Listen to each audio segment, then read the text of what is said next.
श्री स्वामी समर्थ. आपण पहिल्या व्हिडिओमध्ये 7 दिवसाच्या पारायणाची सांगता कशी करायची ते बघितलं होतं. तर ह्या व्हिडिओमध्ये आपण पूजेचे सामानाचं काय करायचं आहे, ती हलवायची कशी, तर व्हिडिओ शेवटपर्यंत नक्की बघा. पारायण समाप्ती ही 7व्या दिवशी करायची असते. श्री गुरुचरित्र पारायण पूर्ण झाल्यानंतर मांडणी उचलण्यापूर्वी तिची शास्त्रोक्त पद्धतीने सांगता करणे महत्त्वाचे असते. पूजा आणि आरती झाल्यानंतरच मांडणी हलवायची असते. 7 दिवसाच्या पारायणात आपण केलेल्या वाचनाची ऊर्जा ही प्रत्येक पूजा मांडणीच्या गोष्टीत असते. त्यामुळे प्रत्येक वस्तूंना महाराजांचा आशीर्वाद असतो. कलशाचे काय करायचे आहे बरं, तर नारळ, कलशावरचा नारळ उचलून कपाळाला लावावा.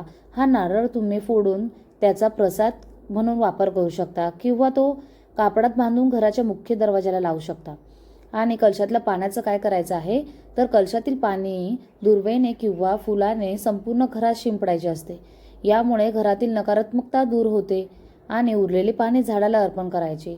ते पाणी पायी पडेल अशा ठिकाणी ओतू नये.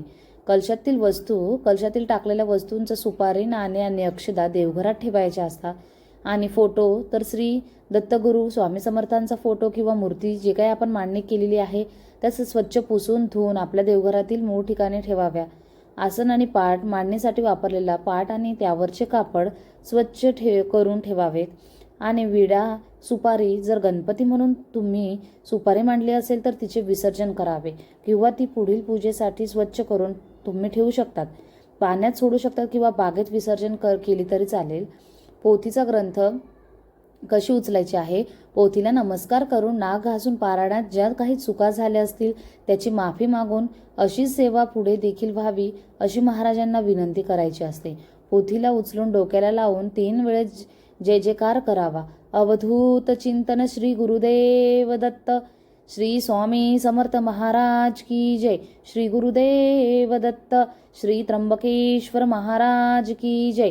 गंगा गोदावरी माता की जय.